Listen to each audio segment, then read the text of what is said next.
Hello મિત્રો, આજે આપણે વાત કરશું પતંજલિની પ્રોડક્ટ એટલે કે દિવ્યધારા વિશે. દિવ્યધારા નોર્મલ પ્રાઇઝમાં આવે છે, ખૂબ ઓછી કિંમત છે, પણ તેમ છતાં એના ઘણા ફાયદા છે. માનો કે આપણે માથાનો દુખાવો રહેતો હોય તો માથા પર લગાડી શકીએ છીએ.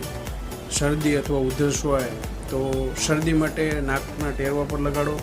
ઉધરસનો પ્રોબ્લેમ રહેતો હોય તો ગળાના ભાગ પર લગાડી શકાય છે. આ સિવાય નોર્મલ દુખાવો રહેતો હોય તો શરીરના અંગમાં કોઈ પણ જગ્યાએ તમે એને આરામથી લગાડી શકો છો. આ ઉપરાંત દાઢનો દુખાવો રહેતો હોય તો અંદરના ભાગમાં પોતું મૂકો અને બહારના ભાગમાં લગાડો. સરસ મજાની પ્રોડક્ટ, સારું એવું રિઝલ્ટ, હર્બલ આયુર્વેદિક પ્રોડક્ટ છે. હું તો કહું છું કે દરેકના ઘરમાં એક દિવ્યધારા અવશ્ય રાખો.